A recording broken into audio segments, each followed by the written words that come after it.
What does that? iTiS Well of Worship Fellowship, in truth, in spirit Well of Worship Fellowship. Today is Thursday. Thursday means we discuss the top stories of the week. Been quite an eventful week. I don't think we can cover all the topics that have happened. The president has been going around the country checking on the progress of PDM and Emyoga funds. We have seen some miracles happening there. I've seen people on 4 acres making 500 million a year. I don't know why that model cannot be replicated across the country. If it's working for some, why can't it work for others? Yeah, so that.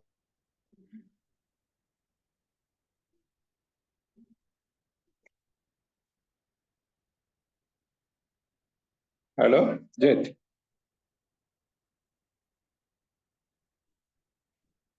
How that happened, when it happened, we'll discuss that. The other story making news is the closure of NGOs. I think on Monday or Sunday, the Monitor had a headline about how NGOs have closed in this country. I think they said from about 14,000 in 2019 to about 8,500 right about now. What is that? What is happening to Uganda? Is it a case of the government shrinking the civic space? Or is it the case of the NGOs not being innovative enough and always depending on donors? Yeah, so we'll talk about that. The other story that made headlines is the government capped the interest rates for tier 4, not for tier 1 and 2, but tier 4 at 2.8 per month, making that about, I think, 36 per year. What is the implication of that? Basically, money lenders cannot now lend above 2.8 per month. We all know that many Ugandans are not banked. Very few actually have bank accounts. So many of us depend on money lenders informally and formally. So capping interest rates, what does it mean? I know Kenya tried it a while back. They actually had to repeal the law. For them, they were capping interest rates for banks as well. Capital ended up being very expensive because usually individuals are more risky than institutions. So banks were only lending to government and other institutions, and then interest rates went even higher. Yeah, so we'll discuss that. And then in our social topic, we'll discuss whether it's ethical for hospitals to demand payment or proof of payment before giving you treatment. I got this one from a story that came out yesterday. At least that's when I first saw it. One of the musicians called Alien Skin, real name is James Mulwana, and his goons went to Nsambia Hospital. I call them goons because I don't condone what they did. But they were basically saying one of their own got an accident. They rushed him to hospital, and when they got there, the hospital was only interested in knowing who's paying or do you have the money. Others were not touching your patients. It's your patient. In the process, the patient actually passed away. This has been so common. It has happened to all of us. If you go to any private institution, the first question they ask, are you on insurance? If you say no, okay, go to the cashier's office, first pay this amount, and so on and so forth. Yeah, so I thought we'd discuss that as part of our social topic. I know we're discussing ethics. It could also be for Monday, but I think even for Thursday. Yeah. So that's how we're going to roll. And if time allows, we shall discuss how the Catholic Church in Kenya rejected 40,000 gift from the president. You know, there was an installation and consecration of a bishop on Sunday, Bishop of Embu. Ruto was there, Raila was, Uhuru was there, as well as Gachagua and a few other politicians. And Ruto gave a gift to the priest, and then he said, we are going to return it. Why are they returning the gift? Anyway, we'll talk about that if time allows. But first, let's go to Dr. Besigye. Peterson, I'll start with you since your microphone is on. What is the real story behind the story of Besigye's arrest and being court-martialed? He had gone to Nairobi on the invitation of Martha Karua to attend her book launch on Sunday afternoon. Apparently, he traveled on Saturday night. He didn't show up at the book launch. I don't know whether he reached his hotel. What we know is that 24 or 48 hours later, Winnie Wanyima tweeted that he had been grabbed. I think she said abducted, and then he's going to be court-martialed. So I don't see the relationship between his arrest in Nairobi with a pistol or with firearms, and then he's showing up at a court-martial. Just help me explain, Pinson. What's going on here?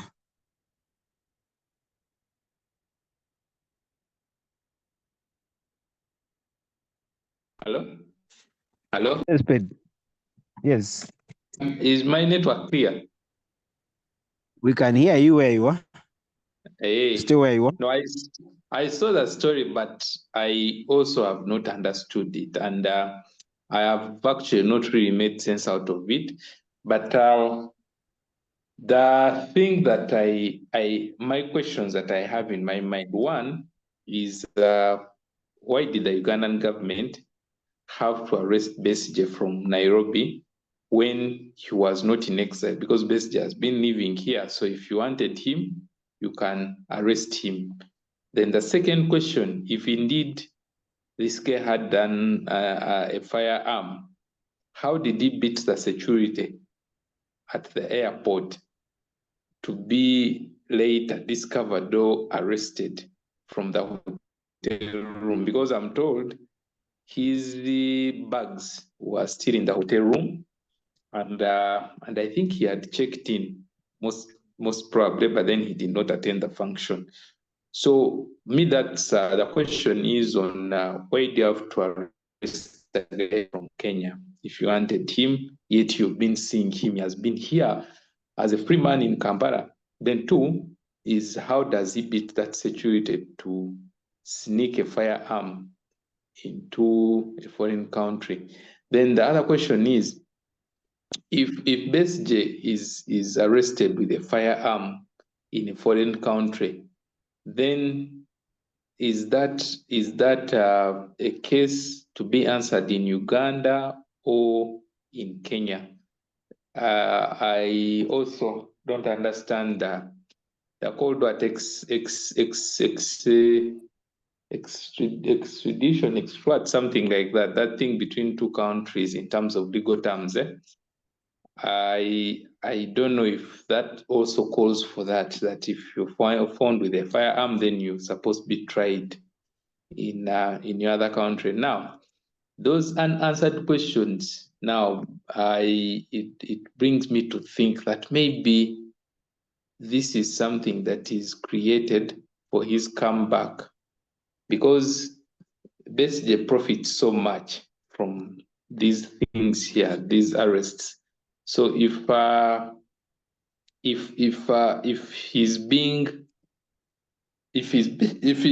planned to come back in 2026, then maybe there is a deliberate move to Pitson, support his. who's planning this? Who's planning to bring back Besigye? And of course, conspiracy, because you see, now we're going to go into conspiracy, and where maybe they want another opposition to oppose, so that you can so that if you have two opposition powers, it's easier for you to win in what? In 2016. Remember, you're intact as NRM. So when you bring in two oppositions, they're going to divide what was left for them, or what was left for them. Because for you have your Western Uganda, you have your Northern region, you have your parts of Central Uganda, you have some parts of Eastern Uganda. Now bring in FDC, so that FDC can share some parts of Uganda and some parts of Usoga, so that you win very well. So it could also be a move for 2026 that you start arresting him, let him become popular. He had already formulated this party, and definitely, without a doubt, he's going to get the card of that PPF. So now, I want to think that this is some plan to bring him back, and this plan to bring him back probably is planned from the UPDF. Okay, thanks, Peterson. You can inbox me the name of the person or the people you think are bringing him back. The what? Let me The what? inbox me the names of the people who are bringing him back since we are recording this session. Did you see the video of Mzee cutting the banana plantation? I saw that it takes him 20 jabs to just cut a banana. Okay, let But me cross over to huh? Let me cross over to Mutaza. Are you there? Yes, I Mutaza, I know am. you're the journalist here. You probably have some more info that we don't have. Is it No, actually true that Besigye is unfortunately, being planned to come back? I do not have more information than anybody, but I have views to express, and all you have to do is to listen to me. Go ahead. This is politics, and we have to know that when you have politics, anything can happen. And it's really sad because if, as the previous speaker was saying, you have to get back Besigye into running for president by doing the kind of things that have been reported by the media, then how do people really rely on you to govern in a way that meets their expectations? So politics is really, really dirty. But this is what I want to say. Kizza Besigye left Uganda and went to Kenya. If, as we've been told, they found him in possession of a firearm, it means that he traveled to Kenya with that firearm. Now, I do not understand whether when you have a license to carry a gun in Uganda, you can also carry the same gun in another country, whether that license allows you to own a gun in another country. Because what I think is that if you own a gun, I mean, if you acquire a license to carry an arm in Uganda, that license is only applicable to Uganda. If you're going to another country, you are not supposed to carry a gun. And if you carry that gun, you go through the airport. We know you walk through scanners.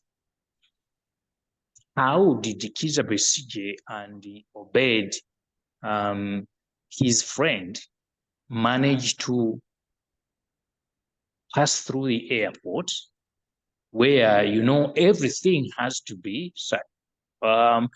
pieces of luggage that cannot be opened? They are put into X-ray machines, and these can scan anything. If you have a firearm and it's hidden anywhere, maybe drugs or anything that is not allowed that you are not allowed to carry, they will see it. So how did Kizza Besigye manage to go to Kenya with a pistol? And if you went to Kenya with a pistol, is he allowed to do that? I don't understand that. Now, there's another thing we have to look at, especially if we want to assume that the government is out to harass him, to persecute him as it has done in the past. A year after Kizza Besigye ran for president for the first time, his aide, a guy named James Opoka, he was a former guild president at Makerere University, was killed by Joseph Kony. He had joined the LRA, the Lord's Resistance Army. And when Kizza Besigye was asked by Andrew Mwenda on Andrew Mwenda Live, this was in October 2002, many years ago, but the reason I am bringing this to your attention is to know that if politics is involved, anything can happen, and both sides can actually be in the wrong. I am not saying Kizza Besigye is in the wrong, but I'm just sharing this background information so that you get to know these things. So, let me ask you, if Mhm. you wanted to divide the opposition right now in Uganda, and you have a Bobi Wine who's strong on one side, would you really bring Besigye, or you'd create another destruction? That is, I was actually coming to that, and for me, it's not what I'm trying to say. In fact, I was going to say that Kizza Besigye is approaching his 70s.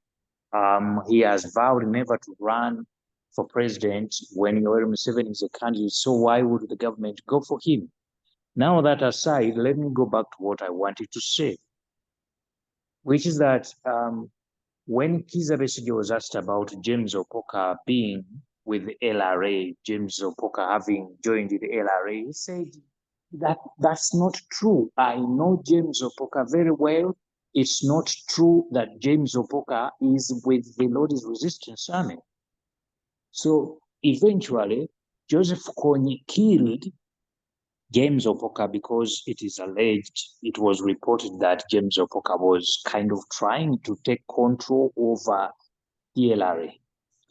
When Kizza Besigye's wife was speaking on the BBC's network Africa, it was a news program, I think they have since phased it out. She was interviewed about James Opoka, and she said, in fact, I have the recording, but I can't can't play it here. She said, no, James Opoka is not. It came back. James, I wanted to just point of information. They recently brought it. they recently did what? I didn't You hear said the they point of recently brought it information. back. Just finish your submission, sirs, in a minute, please. Okay. So, two denials. Kizza Besigye is denying. He's been linked to the LRA. She is denying. His wife is denying. Now they are saying he was involved in subversive whatever activities. They brought him back here. So we really don't know. It could be true. It could not. It may not be true. That's my submission. Okay, thank you, Msazi. Okay, Peterson is saying Focus on Africa came back same time, 8:30. It's Okay, thanks for Network that. Africa. I said Network Africa. Network Africa was in the morning, Focus on Africa in the evening. So they are two different news programs. Okay, thanks. Isaiah, are you there? Yes. Hello. Why would Uganda charge Besigye for crimes committed in Kenya and Switzerland and arrest him in the manner they did? Really, what are we missing?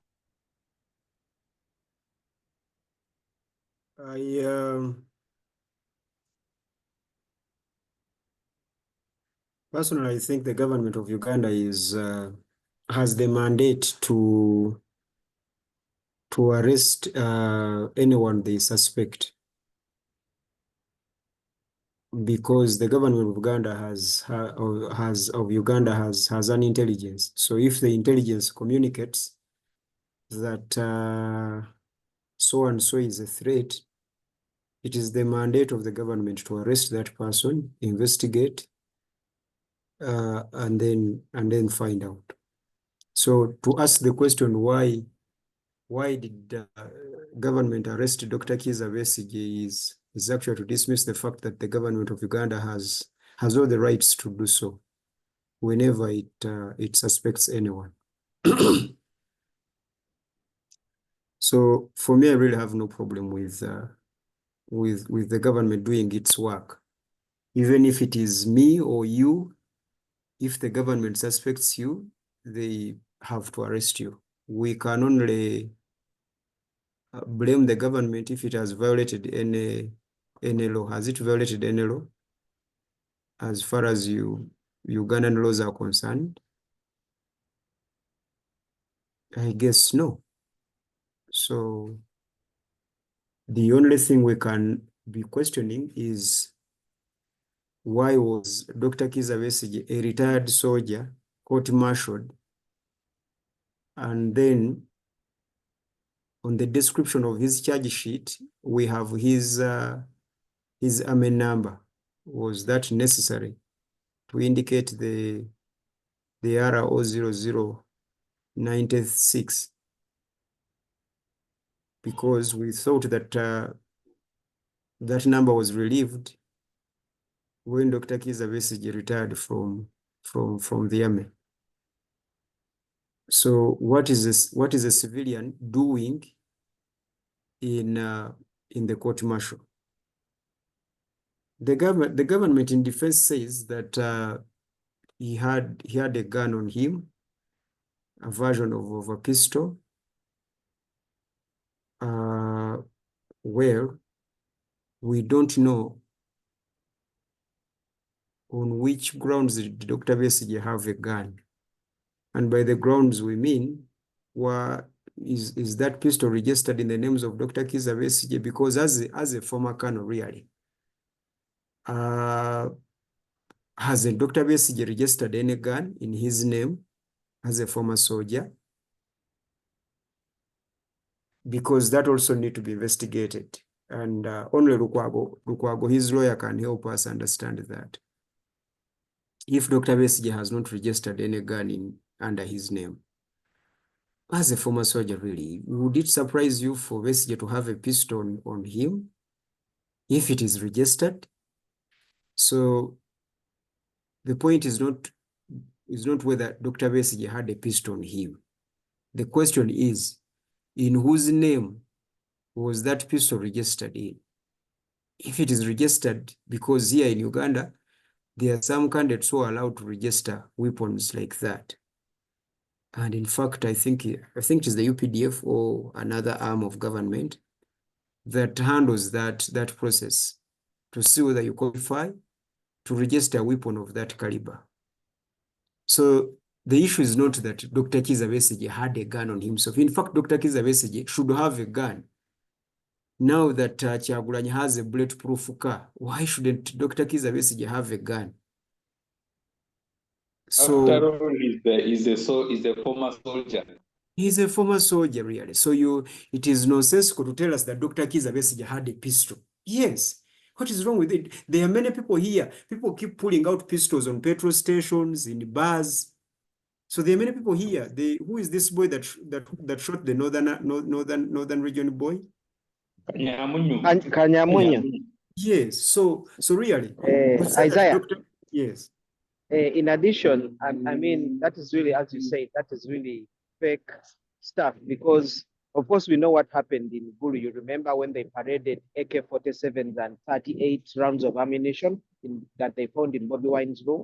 So we all know that this is really fake. Even if, as you said, Kizza Besigye could even have a gun, but we know it is fake, because the fact that I think someone submitted earlier that this guy used air transport. They don't allow you to go with guns on the plane. And then he's in Kenya, first of all. It's like you finding me in US here with a gun, and then you're charging me with Ugandan laws as to why that you found me with a gun in the US. It is actually the US's responsibility to charge me with a gun Exactly. because I'm on their soil. So this is really a completely fake issue of he had a gun. So yeah, I just wanted to submit that. Yes, that was my ground part 2. But my ground part A, shouldn't ground part A, on what grounds did Dr. Besigye have a gun? Dr. Besigye is a former soldier. Even on the charge sheet, you have indicated his military number. So retired or not, Dr. Besigye should have a gun. President Museveni is retired. Doesn't he have a gun in his bedroom? He has. I can guess. I can guess he has a gun. So, and many other He people, and has, many other but we have seen him carry it around, an AK-47, so we can conclude that he has. Yes. So really, Dr. Besigye is one of the credible Ugandans who must own a gun. In fact, Dr. Besigye should own a gun. Number one, on grounds that he's a former soldier. Number two, he's a significant citizen in this country who is loved and hated. So he needs a gun for self-defense. Dr. Besigye is actually number two in this country because he's the biggest opposition leader of this country that this country has had. So to accuse Dr. Besigye for having a gun, that ground is baseless. Until you tell us that the gun that he had was not registered in his name or under his names. That is now. So even Lukwago shouldn't defend Dr. Besigye for not having a gun. No, it is okay for Dr. Besigye to have a gun. Which gun did he have? That is ground one. Ground two, what happened to the sovereignty of Kenya? Is Kenya a sovereign state? How come that since Dr. Besigye was arrested in Kenya, Kenya has not produced a statement? This is an international opposition leader. Dr. Besigye... They actually have. Their CS for Foreign Affairs said they were not aware. He didn't inform them he was coming into the country. So they couldn't guarantee security. That's what they said. No. That is nonsensical. Did you cross borders? Yes, he did. How do people cross borders without registering? It's complete nonsensical because even there, when you reach at Jomo Dr. Kenyatta Besigye is not a head of state. Yeah, he was not when going you for a reach- state visit. when you reach Jomo Kenyatta Airport, the immigrations register you as you've come in. I mean, Yes. So Kenya has systems to identify who has come in. Dr. Besigye was not going for a state visit, number one. But Dr. Besigye is not an ordinary citizen of Uganda. Apart from the opposition leader in Zambia, I think he's in Zambia, there is no opposition leader in Africa, I think bigger than Besigye. I don't know. I will collect my history right. But Besigye is one of the biggest opposition leaders in Africa. He has been in opposition for the past 20 years. There are few opposition leaders that beat Besigye at that. So Kenya is telling us that such a dignitary entered their country and they were not informed. It is a shame, Mr. Moderator, it is a shame for Kenya to come out with such a defense that he did not inform us. Okay, now that he didn't inform you that he was there, was your intelligence informed that someone was being arrested by foreign soldiers? So is anyone safe in Kenya? Can Kenya give anyone an asylum? Is Kenya a sovereign state? Or it is a district of Uganda? Because you connect this to the former ex of one of the generals here in Uganda who said that he can dismantle Kenya in a week. Is that what he said? Now, hasn't he been justified? Now that he can arrest? yes, he has. He can arrest in Kenya, like he can arrest in Chenkwanz, where I come from. So really, the embassy of Kenya in Uganda and the Republic of Kenya should explain how someone can be just picked out of their country, swindled out by any means of transport, flight or road, just like that, in a sovereign state.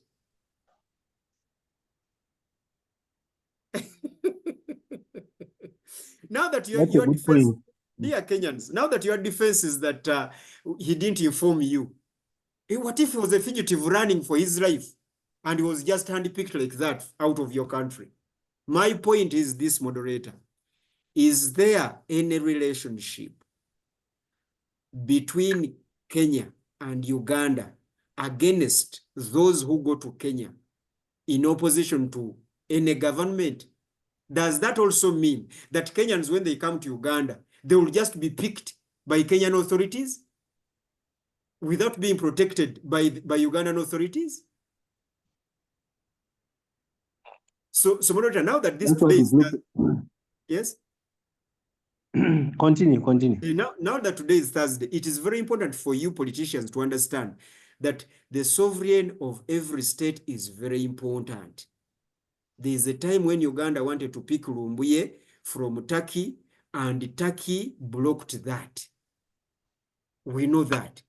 We know Kakwenza is needed in Uganda, but he cannot be just picked from Germany.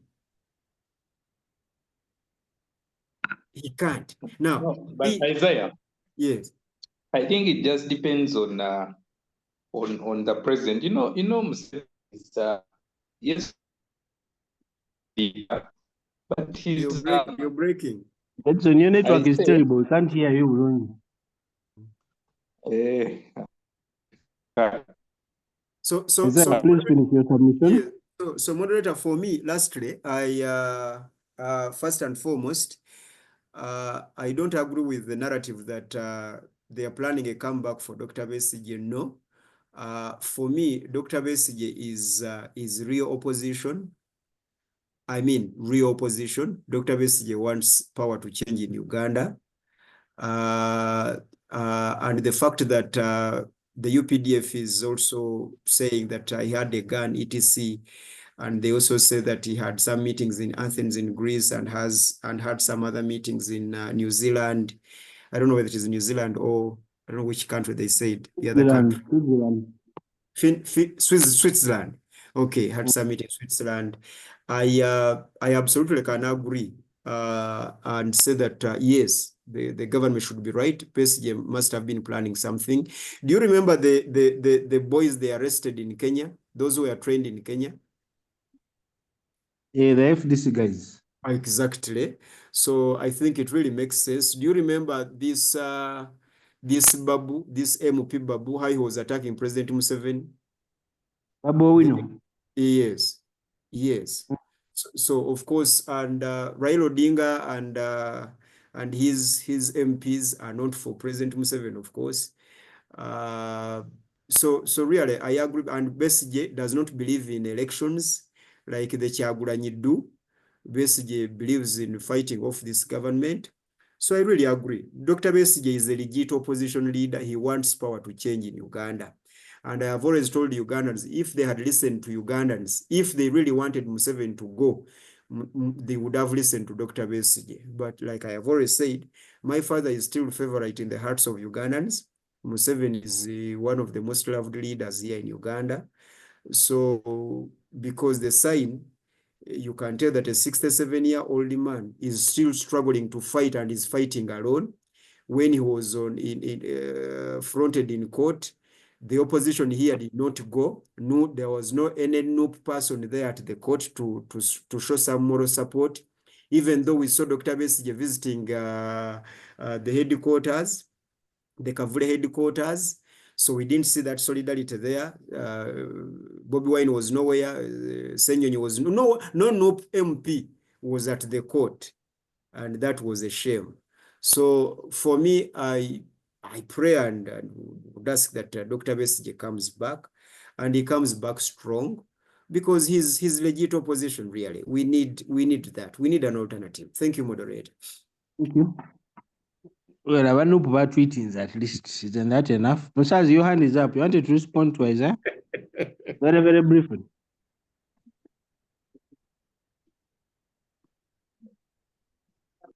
Bazi? Yes, I want to respond, but before I respond, I Very also want briefly, to. Mm. Yeah, but maybe I will talk about this at the end of the show. But what I want to say is, if you say Besigye is a legitimate opposition leader, and at the same time you are saying he could be involved in subversive activities against the government, I don't understand that. That's my point. Isaiah, would you like to clarify that?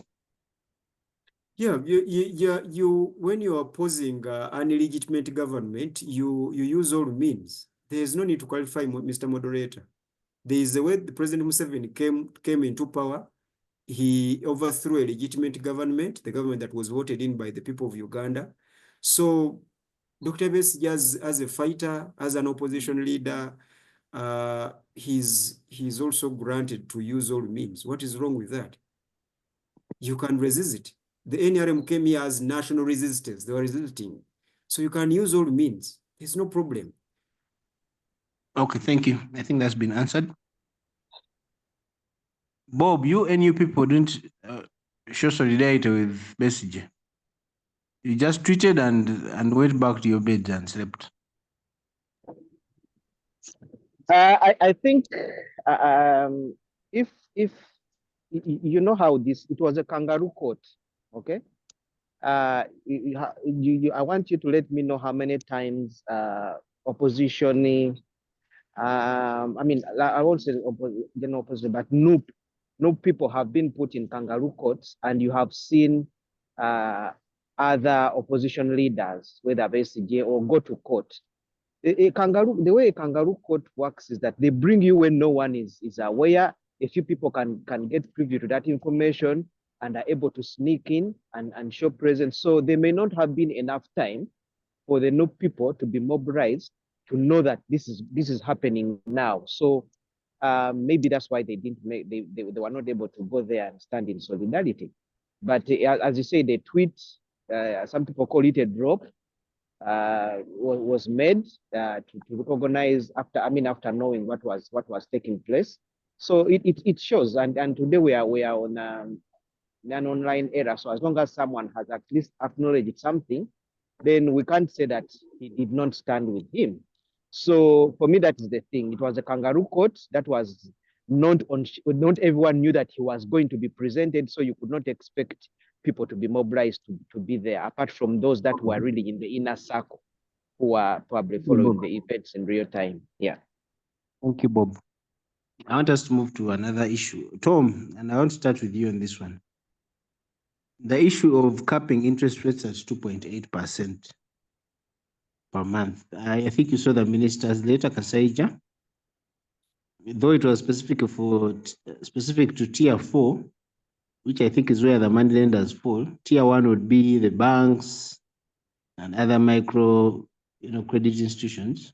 I think tier 2 and so on. But tier 4 is where the money lenders are.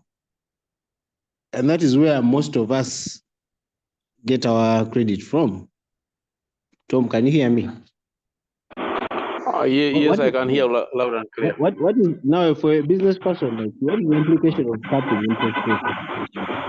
If you're going to access credit from whatever lot of background noise, are you Yeah, also me, I am by the roadside. I am by the roadside. Unless you are chasing me out of okay, now we can hear these you. Now we can hear meetings. you. You continue. Yeah, I think government has a good intention in as far as the development of banking and lending and borrowing culture is concerned in Uganda. Well, maybe they want to discourage people from borrowing from money lenders and encourage them to borrow from banks where government can tax the activity of borrowing. I think it is high time that people who do business, those who want to borrow money in Uganda, it is high time they look at bigger institutions to borrow from. The unfortunate bit of it is that these bigger institutions have a lot of nooks in order for you to borrow from them. There are a lot of requirements that the common man doesn't have. So if government intends to help the citizenry, then they should reduce and streamline the nooks that are in bigger institutions to borrow from. But I think the national government is good. It's good. It is maybe one way of deterring people from borrowing from moneylenders and encouraging them to borrow from established institutions. Thank you. The reason people go to moneylenders in the first place is because they don't have all the requirements of the banks, like you said rightly. They don't have the security. Somebody wants a land title, they want I don't know what. Basically, they want you to prove that you don't need the money before they give you the money. I don't understand that. So the reason moneylenders have thrived is because of exactly that.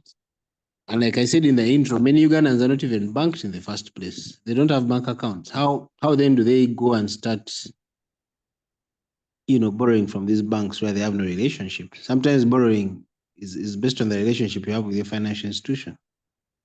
Don't you think this is actually going to create a mafia system? Now, since guys will say, government told you 2.8, I'm not giving you at that. Now, guys are actually going to start writing sales agreements instead of loan agreements. What do you think, Pedson? Loan agreements are going to become sales agreements to avoid this, because the law, people always find a way around the law.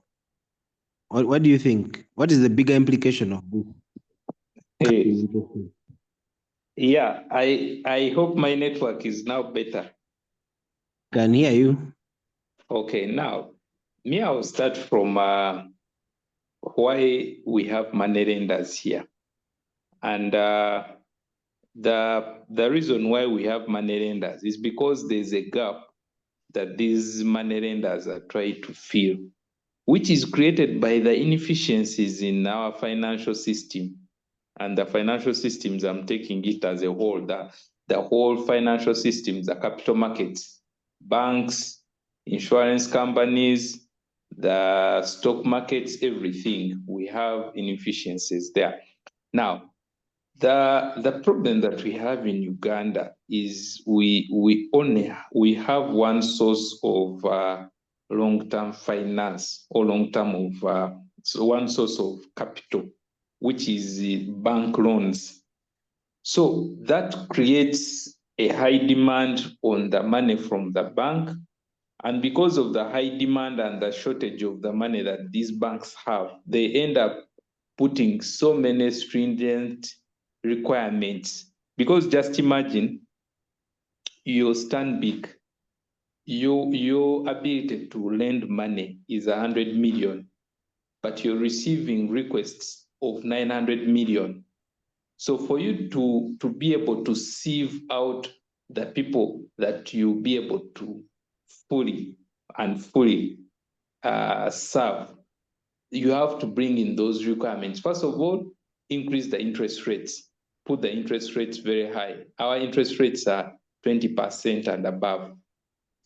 2, put those funny requirements. You want a national ID, you want a land title, you want a guarantee, you want security, you want what? So because you have 900 people that are looking for money, but the money that you have can only serve 100 people. So that the only way to chase away these other people is by putting those stringent requirements. Now, and remember, I've said this comes from the limited source of the funds, because everyone is running to the banks to get money. Now, everyone, I mean what? I mean individuals, the individual loans. I mean corporate loans for business. Everyone runs Even to the bank. Government is the biggest borrower of that money as well. Even also that one is there. Now, if we had an alternative source of finance, like the stock market, for example, some countries which have these stock markets developed, because by the way, Kenya has a very established stock market, the Nairobi Stock Exchange, and yeah, they have problems that we have, but at least they are not like us. So they are much better, because for them, there's that Nairobi Stock Exchange, which gives the alternative way of finance to people. I'll give an example. In 2009, New Vision wanted to buy a printing machine, and this machine was $10 million. Now, by the way, on the other side, New Vision is one of the companies in this country that do not have a long-term debt. They don't have a loan on their balance sheet. So they wanted to buy a machine. That's why they are performing poorly. Go on. Yeah, actually, some analysts say that. Some analysts too are saying that. Now, New Vision wanted to buy a machine, a printing machine in 2009. Now, the alternative way of raising that money, one, you have the bank. They could have gone and borrowed money from the bank. But what New Vision did under Kapshenga, they went and got this money from the stock market through a rights issue. So they issued shares, and NSSF, I think NSSF at that time, because before the rights issue, government was the majority shareholder. I think government was over 80%. But after that rights issue, NSSF bought more shares. They gave them money, and NSSF shareholding rose to about 20%, then government reduced to 50%. So if they had gone and borrowed that money from, let's say, Standard Chartered Bank, they are going to create a vacuum in Standard Chartered Bank. So you as a small company like Opio Works, if you go to borrow money, you find that New Vision has already taken the money, and then they will end up charging you 25%. They will end up asking you to bring you the birth certificate of your grandmother, all those things there. So the lack of alternative sources of finance is the one that is causing us this trouble. And whenever people are chased from these banks, remember you have a need. Every person who goes to the bank to borrow money has a need or a want. I think that would be a discussion for another day. You want this money or you need this money. So where do you go? You will end up going to a moneylender because of the desperation. And that is the reason why these people have been in business and have been thriving. But you know, the issue is that if you're to pay moneylenders interest, which is 10% per annum, per month, that is 120% per annum. There are very few businesses that can make that return. Very, very few businesses. So the money lending has been there, but people have been mistreated, people have been cheated. And me personally, I think this is a good move to cap the interest rates, but we are yet to see how practical this is going to be. Because remember, we're operating a liberal economy where prices are determined by the forces of the markets, demand and supply. So in Amin's time, he tried to do this. You know, Amin, whenever they would be reading the budget, they would read that a kilo of sugar is 2K. A packet of salt is 100. Now, if they ever got you selling above that price that Moses Ari, who was a finance minister by then, they would kill you. Now, if you're a shop holder and you hold your goods, you don't want to sell, it was also death penalty. So in our government, I don't know if Seven will be able to apply those radical measures like applied by Amin, because people will stop borrowing their money. They will say that me, I cannot borrow my money at the trend. They said what? They said 3%. What's the percentage per month? 2.8 per month. 2.8. Yeah, people will say, me, I cannot borrow my 2.8 per month. Now, remember, the bank is saying, I cannot give you money because you don't qualify at the bank. Now, the money lender who says that you qualify is saying, I cannot give you my money at what? At 2.8%. So that is going to create that. Under Amin's time, there's a lot of black market, which was created by that thing of capping interest rates. So me, I would think that what government needs to do, there's a problem that is causing these interest rates to rise. They need to first address those problems. And one of the things I would think that they should first do before they cap the interest rate is try to remove the inefficiencies in the market, in the financial market sector. If you remove inefficiencies in the financial markets, you're going to take away those money lenders slowly by slowly. And how can they do this? One is stop borrowing domestically. Jet was talking about government borrows. These treasury bills and treasury bonds. Right now, we are currently like at 16 trillion. All the money that government is borrowing from these commercial banks. So if you stop borrowing that 16 trillion, if you stop, then it means that you're going to create a variability of the money that these people can borrow. Dr. will argue that might kill the banking sector as well. It might kill the banking sector too, because banks make most of their money from government. So, and on the other hand, I'm killing the whole banking sector. Yeah, but you see now when you read the PDM, the NDP3. The NDP3 says that the private sector is employing 77% the private sector is responsible for 77% of the GDP of this economy. So you need to do a trade-off. Do you support the private sector, or you want to say that you want to support a few foreign banks? After all, when they make this money, there's capital flight. The Stanbic takes it to South Africa, Barclays takes it to, Absa takes it to South Africa. So the money ends up going out of this country. Now, I would think that they need to focus on supporting the private sector by stop borrowing from the domestic market, use the money that you have, and borrow externally. In fact, when you borrow externally, you're going to bring in dollars, and it will even reduce on the exchange rates. That's one. Number two, government needs to pay these private companies. Do you know our domestic areas are standing at 6.7%?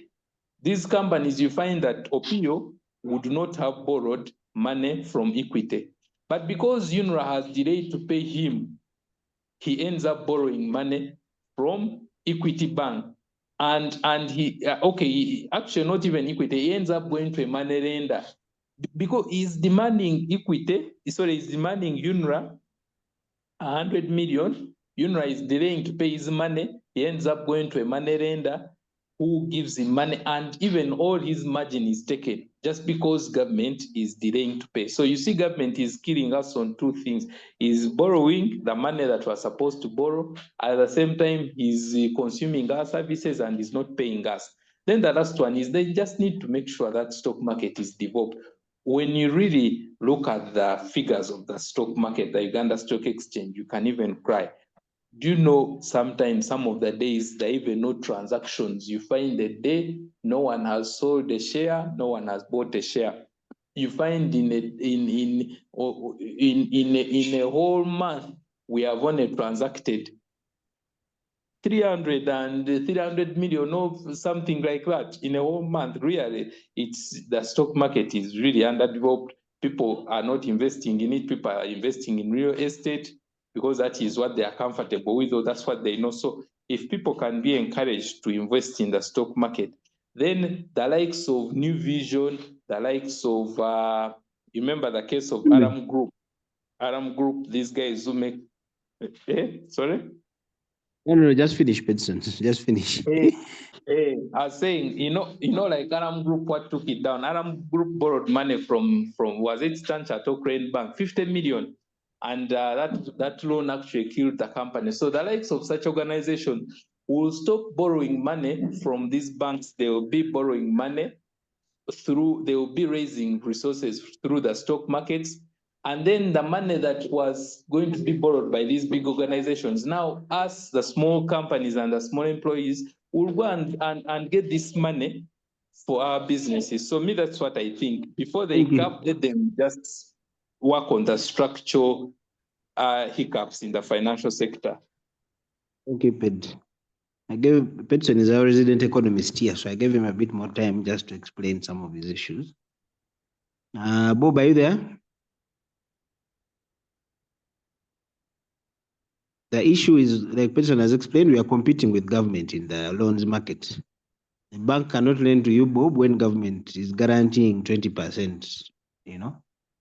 Okay, Bob is not here. Musazi, are you there? Yes, I am.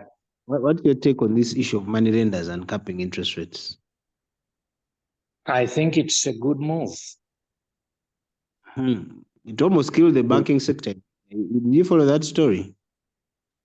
Because The Kenya banking upped interest rates, yeah, we don't remember which year. And basically banks just stopped lending. Anyway, just Yeah, go but on I with your think, yeah, my point is that whether you have that initiative in place or not, banks will always be here, because banks, as one of the speakers pointed out, they rely heavily not on individuals, but government departments, companies, and things like that. So I think that it's a good move, because we've had loan sharks, and I think that when you cap the interest rate, you are trying to control that. That's my opinion. Okay, thank you. Isaiah, since your father has been going around the country preaching the gospel of PDM and Emyoga, maybe that will also put money lenders out of business, because government is giving cheap money. We've seen examples of the 4-acre model. People earning 500 million of 4 acres. I don't know why that model cannot be replicated across the country. Is PDM the solution to money lenders, Isaiah? You see, moderator, I just want to make 4 points, and I would like to start. One of my points actually responds to your question. My father and his fellow leaders that lead us in this country are not economists, and that is not a crime, but they have not given room economists to do their work. They have involved themselves into matters that they are charlatans in and have nothing to do with that. I wonder why, and I wonder what my father, President Museveni, has got to do with money, because he is not an economist. He should avoid and distance himself from money. Unfortunately, he has failed. He's always moving up and down with bags and sacks of money, and that is one of the things that have killed the economy of this country. To answer your question, moderator, the Ugandans do not need PDM, they don't need Emyoga, they don't need Bonabagagawali. What was the other things? Because he has had those things, the series like Operation wealth creation. Ugandans do not need all of that. They don't need a proxy governor of Bank of Uganda seated in Gulu, in Kapeka. That's not what Ugandans need. Now, because such behavior kills the banking system. And you see, the banking system in Uganda was killed because money is a property of the bank. Do we agree on that? It's a property of the bank. Yes. What do you mean? The money belongs to the bank. Money does not belong to you. Money belongs to the bank. It is the bank system that determines the processes, the operation, and the fluidity of that money in the marketplace. All money starts from the bank, goes into the community, then goes back to the bank. I mean, that is a layman's economics. But the banking system here in Uganda was killed by 2 factors. Number one, the introduction of foreign banks into Uganda, a small economy that had not even grown, those shark-like banks, which are foreign, were introduced and they took over the market. Number two, the death of indigenous banks. Isaiah, Yes. maybe just a point of information. Mm. The foreign banks like Barclays Bank and such have been here before even the time of colonial times. Okay, but you see, they were coexisting with indigenous bankers and banking system. Because really, Actually, the really, first banks were, why would you replace the other Muslim man with Sudil?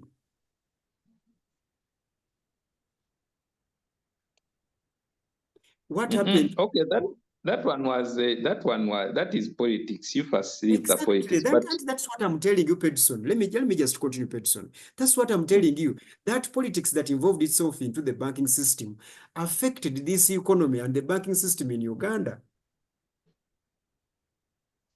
So indigenous banks died off. Number two, cooperatives died off. Now, after you've killed cooperatives, you are moving around the country with sacks of money. And these series, they're like movie series, Operation Retribution, PDM, Emioga. No, we're waiting for another series. And all these things are not working. You can't move around giving individual Ugandans 1 million shillings. So that killed. And then instead of restoring the cooperatives, you are encouraging Ugandans to have circles, which also has failed. Because the circles cannot work. They are not indigenous. You find someone who is in Kampala, like Isaiah, is in a circle, which is in the village somewhere, and he's a member of that circle. That can't work. Now, moderator, that is where now we came up with solutions of money lenders. Money lenders turn money into a commodity on shelves. Money lenders sell money. It is nowhere in any world where people are selling money. Let me give you an example, and I really agree with Pedson. You can't be running an economy without a stock exchange market. And Pedson, I can assure you, Uganda has the money to build a strong stock exchange market. The problem is that all that money has been channeled into arcades and apartments. Do you guys understand? The money that would have gone into the stock exchange market of Uganda has been channeled into building arcades and apartments. Look at the money that we have invested into sand and cement. You should say empty arcades and empty apartments. Empty arcades and empty apartments. That money is lying there. That money would have been put on the stock exchange market of Uganda because that is what other countries are doing. Why? Money is there to be used, not to be stored in the form of sand and cement. Ugandans are solving a sleeping problem. That is what we are solving. Then we are left with little money. After we have invested all the money into sand and cement, we are left with very little money that the government is going to be competing with its own citizens to use. Musazi, do you have a point of information? Sorry, Isaiah, to interrupt. Or do you want to react to his submission? I want to be clear. It's just a question that I can raise after his submission. Okay. Sorry, Isaiah, proceed. So moderator, until we start channeling that money away from these arcades and apartments, and then we put them to the stock market, then that will work. But you see, how are you going to convince the Ugandans to trust the Ugandan stock market? What are the parameters that protects my money when it is on the stock market? Because the US, the Wall Street, has got those parameters. Everyone is sure, all the rich guys there are sure and comfortable having their money running on the stock exchange market. Here, you will steal it. What Ugandans have decided is to invest that money into into arcades and apartments. Moderator, finally, look at the law from Ministry of Finance. The moneylenders are going to manipulate that law. Why? Because the law is a reaction and it is filled with loopholes. Because the moneylenders, what the moneylenders are going to start doing isn't the 2.8% on a certain amount of money, according to Besigye.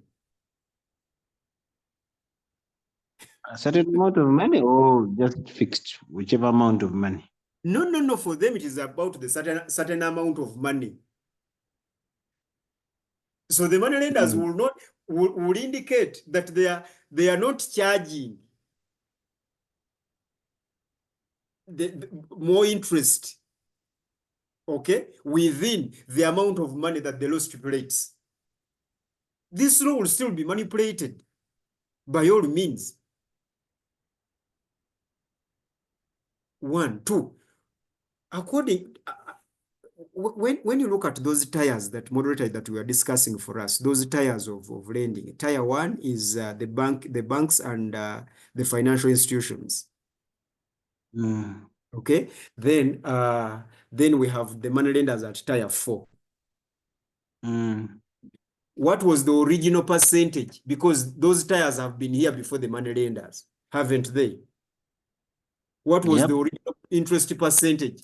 Because you cannot say that moneylenders are taking exorbitant interest and not talk about the banks. The banks are also taking exorbitant interest.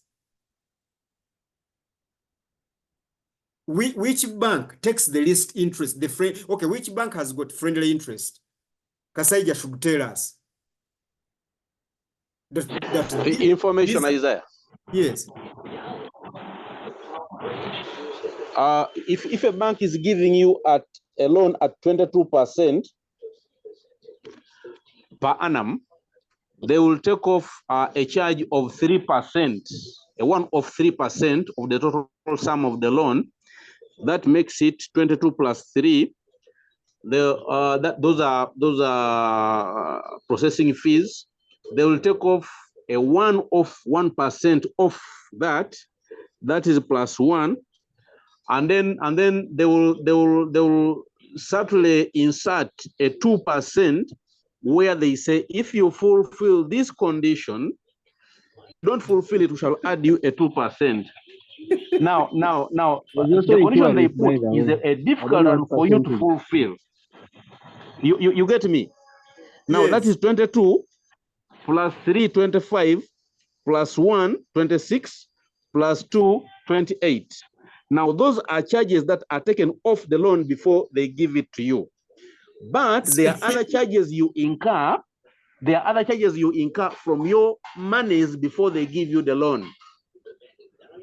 You hire the lawyer, you do this, you may end up at 32% if you computed it. Just go ahead. I want to give you that information.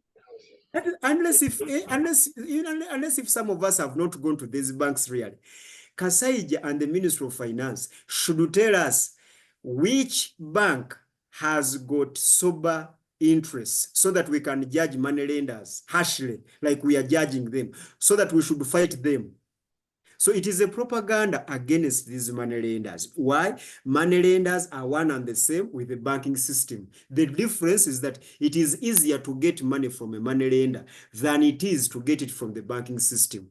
Banking systems are afraid of this competition, but they are both thieves. Just like you are robbed, you go to the bank, you apply for a loan of 10 million shillings, the bank gives you 7 million. And you pay the interest of 10 million plus the principal of 10 million, yet you were given 7 million. You go to a moneylender and you want 100,000 shillings. A moneylender gives you 80,000 shillings. There's 10,000 for office and other nonsensical thievery things. So, moderator, these are all thieves. We should sit down and restructure everything from all the tiers, from tier 1 to tier 4. We should not be aligned to people that tier 4 is the problem and tier 1 is not the problem. Thank you, moderator. Thank you. Musaz, this is when you ask your question. Hope you still remember it. Is it really possible for a country like Uganda, a country with GDP of $50 billion, to have a stock market that is as vibrant as the stock market of a country with a much bigger GDP? I've had quite a lot in this conversation about how the stock market in Uganda is not vibrant, that companies that should be doing IPOs, initial public offerings to get capital, cannot do that because they're not going to have people buying shares on the stock market. But you have to look at the wider Uganda, the levels of poverty. I mean, the stock market in neighboring Kenya is vibrant because the economy of Kenya is twice as big as Uganda's. So countries like, in my opinion, South Sudan, Burundi, the Central African Republic, Sudan, Rwanda, Malawi, Zambia, Zimbabwe, whether you like it or not, I mean, they can have stock markets, but they have to evolve. Maybe 20 years from now, they will be better. But as things stand, I don't think you can have a vibrant stock market. Okay, Benson wants to respond to you. Quickly, Benson. I wanted to respond to him that when we look at the performance of a stock market, we look at things like the GDP to the market capitalization ratio. Now, in simple terms, the market capitalization is the value of the companies aggregated, the value of all the companies that are listed on the stock market. So that is the market capitalization. Now, these are the companies that drive the GDP of an economy. Because, you know, GDP is just basically output in a financial year, aggregated output in a financial year. Now, in Uganda's case, I need to get my figures right. The GDP to market capitalization was at 3%. Whereas in like in the US, I think it is 100%. The GDP, the market capitalization of the two stock markets in the US, the New York Stock Exchange and the NASDAQ, is the same as the GDP. So meaning here that the companies that are listed on the stock market are not the ones that are driving the economy. It's just 3%.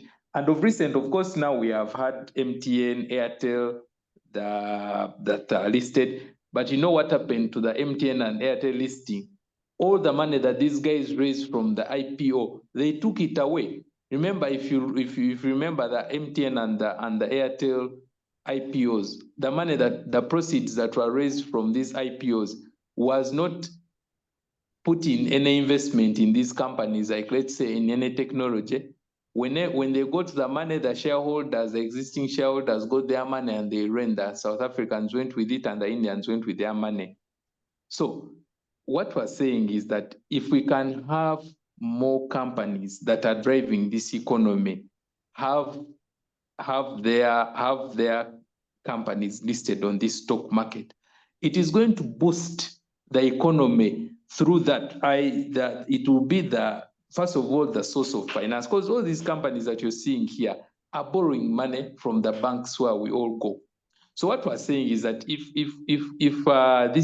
this economy is driven by, let's say, the 20 top companies in this country, have them listed on the stock market, have these Kachiras, the Kachira Sugar, Rugazi, the guys who make beers, the guys who make Coca-Cola, you list and start borrowing from from the public, not from these banks. And in doing so, you're exposing yourself to more money, because if you borrow publicly, you borrow more money compared to the banks. You borrow cheaply compared to borrowing to the bank. And you're even exposed to the corporate governance rules, where you find you have a CEO, you have a board. So the issue of saying that Uganda is a small economy, cannot have a stock market, that is a lie. We can have a stock market that fits within our means by looking at such things. Exactly. And it can serve our needs because everyone operates within their own economy. Yeah, it To doesn't their have to capacity. be. Yeah, it doesn't have to be big like the New York Stock Exchange, or even that, because Kenya's market has close to 150 companies listed. Now, this is what we're not asking for. What we're asking for is the drivers of this economy. Yes, you have the telecommunication companies, you have the now the banks. Most banks are now getting listed, but their listing. Look at their listing. Stanbic, MTN got close to 450 million. No, was it MTN or Airtel? Close to 450 billion. Airtel. And We all have that the money money. was not a single coin was reinvested in the company here. The Indians took their money and ran away. Benson, someone should. Okay, Moderator, someone Isaiah, very briefly. Okay, moderator, someone should talk about the money we are investing in sand and cement. Actually, I wanted to ask Musazi that question because Yes. I wanted to ask him, Musazi, even with just the money in concrete, empty arcades and apartments, really, what do you have to say, Musazi? We have the money. For me, the problem with the two gentlemen I have with the two gentlemen is that they make it seem like if you are poor and you are looking poor, you are creating a problem, and yet that's what you are supposed to be. Is there a country with the economy the size of Uganda that has a vibrant stock market? Can you name one country that has the same economy? You mean that? Yeah, Hello? and it's yeah, that's what I mean. And its stock market is at least as vibrant as that of Kenya. Because for me, what I have a problem with is that you are ignoring the reality, and the reality is that this is a country where you have money in a few hands, big money in a few hands. The vast majority of the population is living from hand to mouth. But it is the same thing with the US. Even the US, money is in the few hands. Can you allow me to finish it? That's why I raised my hand. I just don't open my microphone and speak. Okay, so Musazi, you finish your point. Yeah. So my point is, I'm finalizing. If you are poor, you live like a poor person. You cannot send your children to international schools when you earn 400,000 shillings a month. People who do that earn much more than that, maybe 15 million shillings plus. So if you have a stock market that looks like Uganda's, it can grow, and efforts are being made. There was an article in Sunday Monitor 2 weeks ago about the stock exchange, and the guy who was interviewed was talking about the strategies they are mapping out to make sure that the stock market grows. But as things stand, you really cannot have a very good stock market. That's Thank you, Musazi. Yeah. Isaiah, your response in 1 minute? No, let Isaiah respond, Peter. No. The whole thing that Musazi needs to understand is that stock markets are customized to each and every country and its economy. So we are not saying that we are going to create a stock market exchange that competes the Wall Street stock market exchange. but you start from where you are and you create your own customized stock market exchange, because the needs of Ugandans who are going to Moneylenders to look for 100,000 shillings are not the needs of those who go even to those other stock market exchanges in other countries. So you start from where you are. The argument that money is in the hands of a few people, that is a global problem. Money is in the hands of a few people. The problem here is that we are not using money and applying money to its rightful use.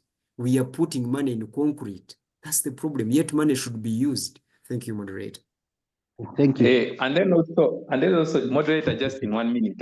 In 30 seconds. I just want, I want to tell Musavi that there is no economy that is developed that does not have a developed financial system.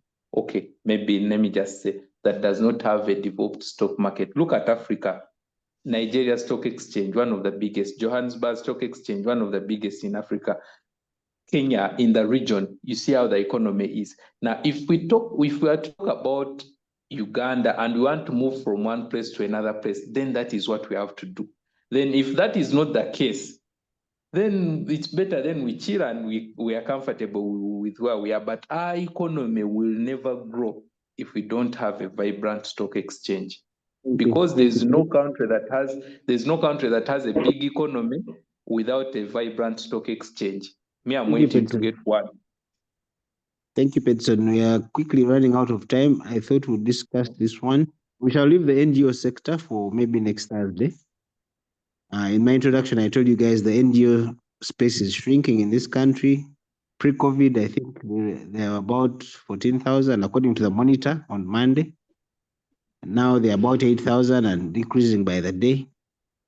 Is it because the donors are no longer giving them money or government is squeezing them? There's no more civic space. But we'll come back to that probably in the interest of time.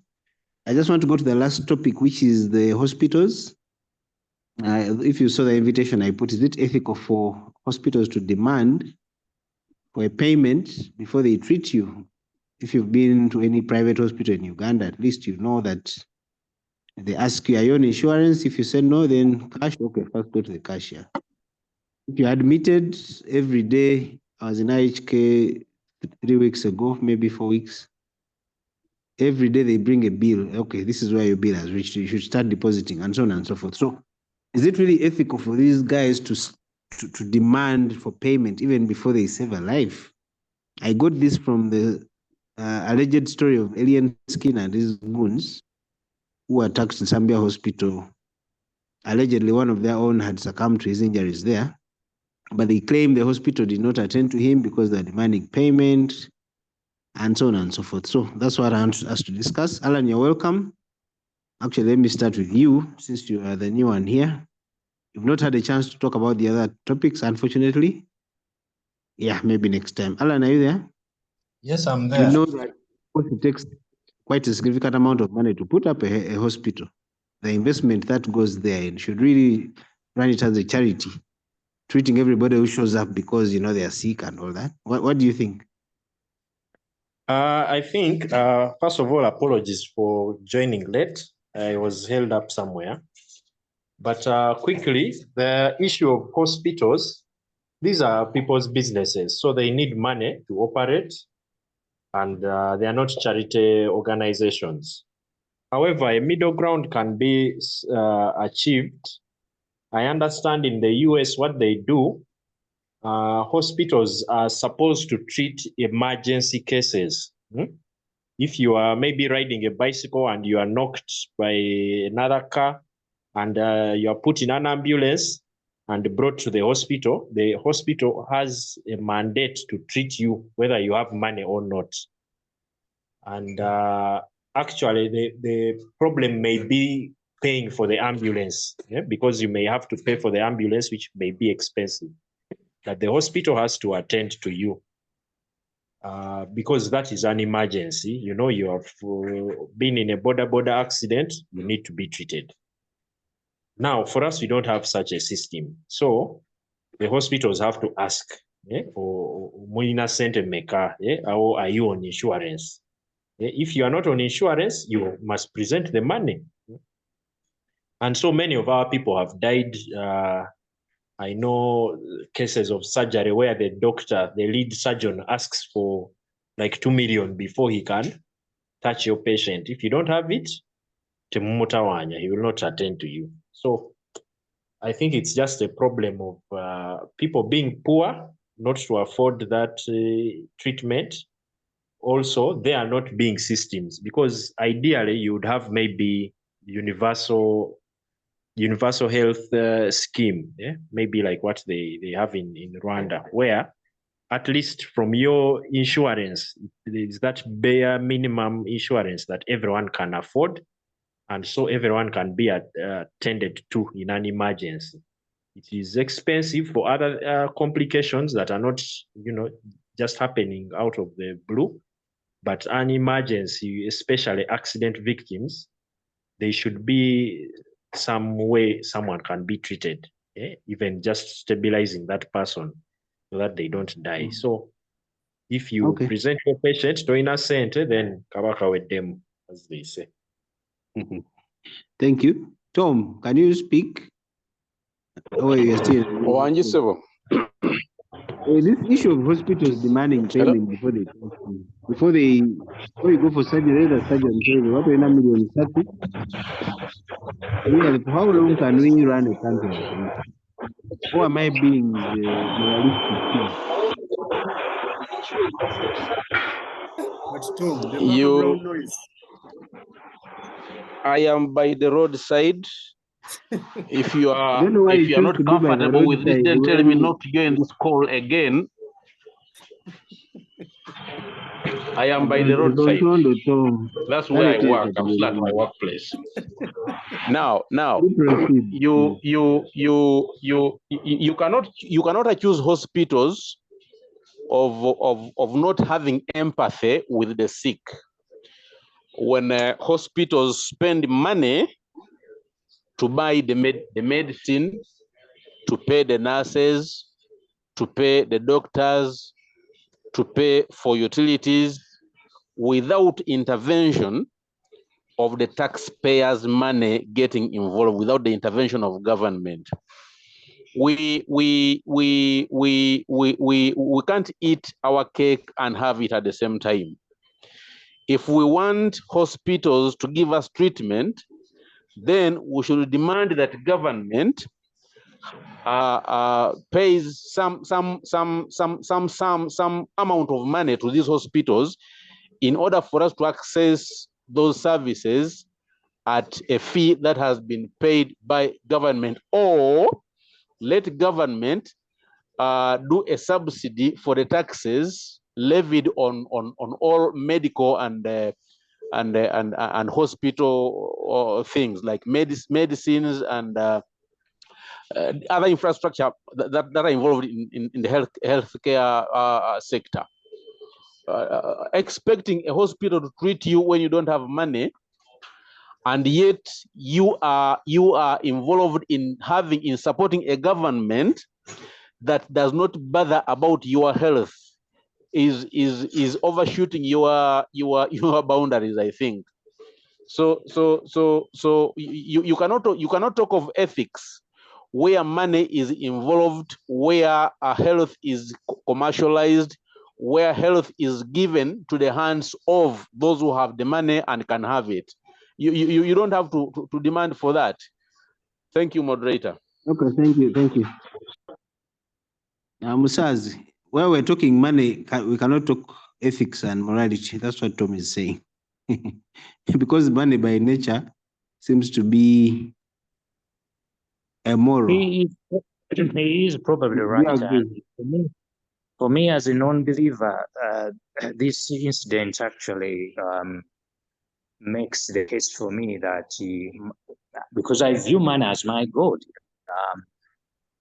If you do not have money, comes to a standstill, and since hospitals rely on money to provide every single service that they are supposed to provide, they have salaries of nurses, all the healthcare professions they employ to pay. It goes without saying that they will insist on money. However, serious the condition you are in is. Pay them first, and then they are going to treat you. So sometimes people don't have money, of course, but how will the hospital run if it does not have money? Because if you say they treat you and you pay later, you are trying actually to create problems that you have, financial problems. You are making the hospital create the same problems for itself. If you say, treat me, I am going to bring the money later.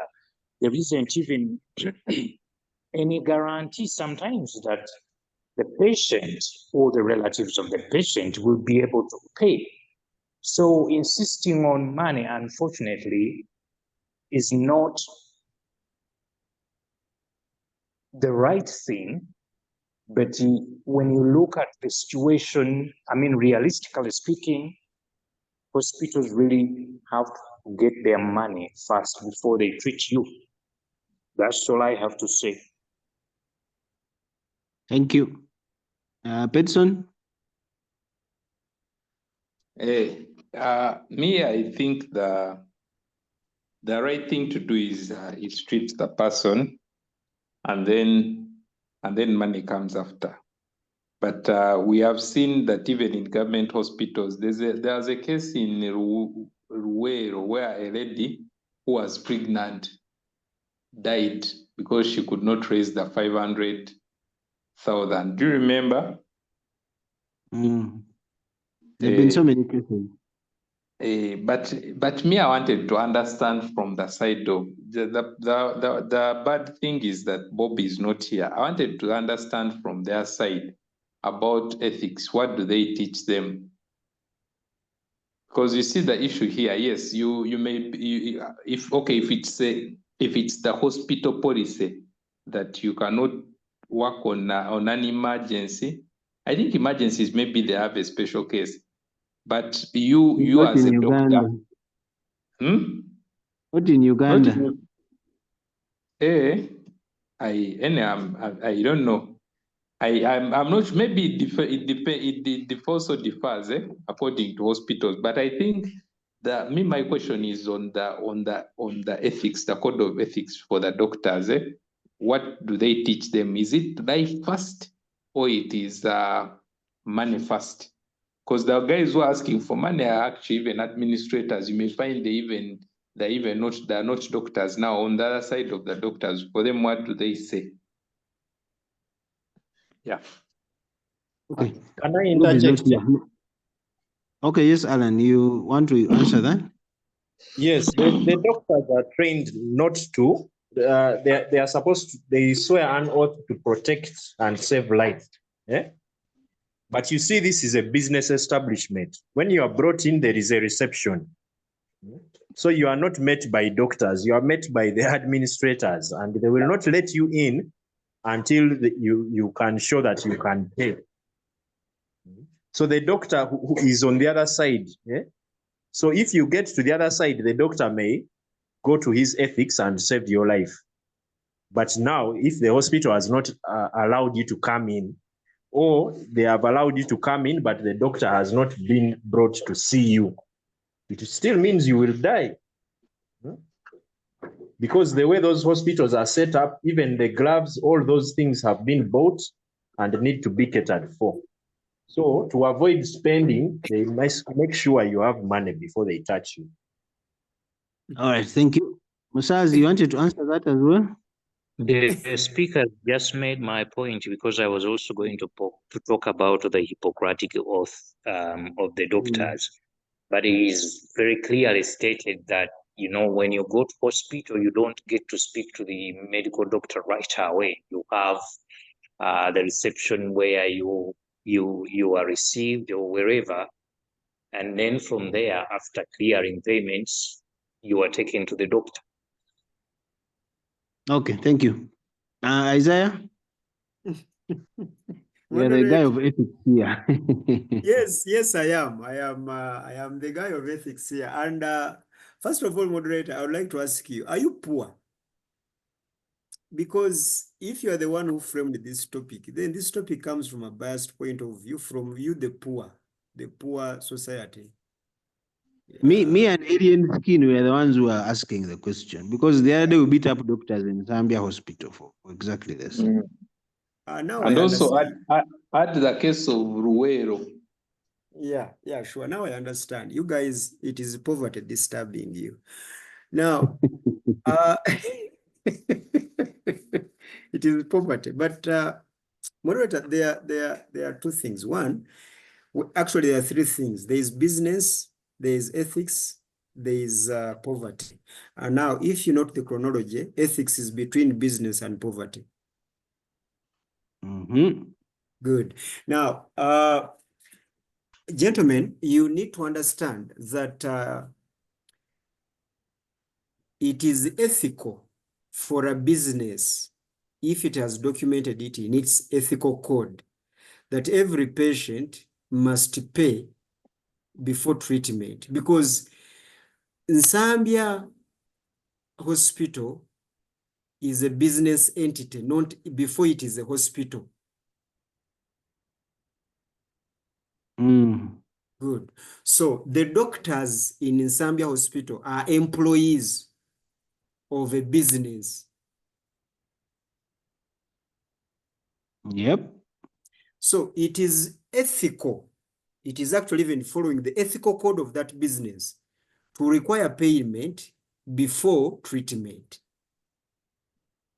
Now you have to understand that we shouldn't apply the ethos, the pathos, emotionalism here, while we are sacrificing the ethos, the credibility of upholding the ethics of this business. So you can't say that someone was dying, therefore I transacted that with the ethics of this business. That loss is on you.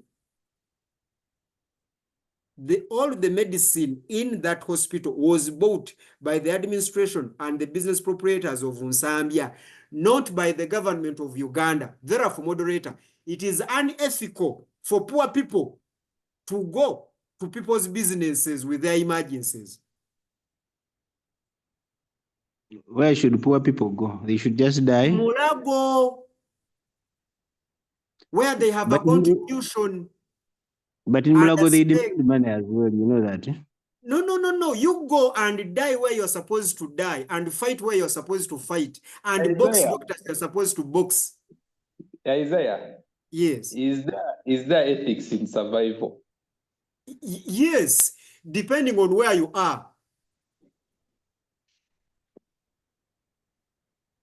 Depending on where you are, because if you want to overtake someone's business, you go with the guns and put them on gun points so that they treat you on gun point. But you don't go there with punches. Like Allen Skin went there with marijuana. Let us be honest, you people. It is unethical to go to someone's business where you have no stake and leaving yours. That was my argument with the Seventh Adventist people who were telling the government that the government should allow them not to write their exams on Saturday in Makerere University, and yet they had their own university, Bugema University. Why don't you go to Bugema University and stop fighting in Makerere University? So poor people must go to Mulago. It is ethical. You must take all your emergencies to Mulago. You don't take your poverty to someone's business and start playing emotionalism, the card of emotionalism. You see, I am hungry and you have to give me food. In whose restaurant? This is not a public restaurant. This is a privately owned business. So, Mr. Moderator, your question asks, is it ethical? It is ethical if the hospital is a business. The important question that we should be asking should be, is it ethical for a hospital, a school, to be a business? That is the question that we can answer differently. But as long as we have justified hospitals and schools being businesses, it is ethical for your child to be stopped from writing their exams, their final exams, if they have not cleared school fees. And government should not gag these businesses because they pay taxes. We would have blamed Nsambia Hospital if the guy died in the queue. I was in Mengo Hospital and Divine collapsed with my son, Divine. He collapsed. He fainted when we were still in the queue. The doctor allowed that I cut the queue and they attend to him first because he collapsed. Why? I had already paid and I was in the queue and my son collapsed. So it was ethical that I violate the queue. An emergency, paid for emergency. Why are poor people storming people's business, vandalizing people's business? And the excuse is emotionalism. Someone was dying. Ladies and gentlemen, death has a right to take some of us before time. And the justification is we are poor. I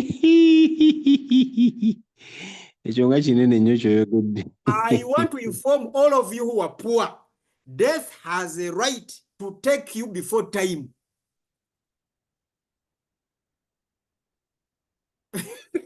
So stop playing this card. I'm dying. You die. You die. You die.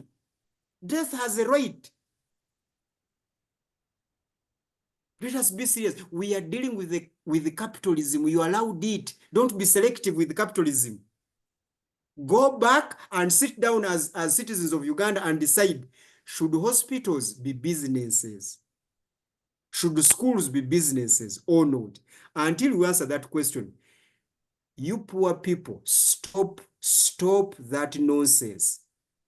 Thank you, government of Uganda, for arresting those fools. Isaiah. Okay. Anybody has a counter response to that? We have some 4 minutes to go. Or you agree with Isaiah that if you go to Serena, don't complain when Serena charges you 6,000 for a small bottle of Coca-Cola. That is Serena. Musazi, you have to, you don't raise your hand. I'm with Musazi now. Musazi, please. I am not responding to the previous speaker. This is something I wanted to talk about, but I thought I was going to talk about it at the wrong time. Now that we are concluding, I think I should talk about it. It is just a suggestion. You can ignore it. You can adopt it. I am still new here, by which I mean on this virtual platform where we discuss a variety of things. But I have noticed that Musaz can speak, let's say, for 17 minutes, as I did on Monday. Then somebody responding to Musazi is given maybe 1 minute because we have to mind time. Then somebody turns on their microphone and interjects when the moderator hasn't chosen them. And we, going forward, allot time to every speaker. You don't speak, for example, depending on the subject, more than 10 minutes. And the person responding to you should raise their hand before they just interject. That's all I wanted to say. Okay, thank you, Musazi. Yeah, it's true. It's true. At least talking about Monday. Monday, I gave you a bit of extra time because obviously you're sharing your story. So I couldn't just, kind of limit it because that was the format for Monday. So I think it was okay. But I agree with you. If somebody has something to say, they should put up their hand. It's only fair, especially to those who keep the discipline and not raise their hand. In terms of timing, yes, it is something actually discussed with Isaiah, I think on Tuesday. We will implement some of those changes, definitely, going forward. But thank you for your feedback.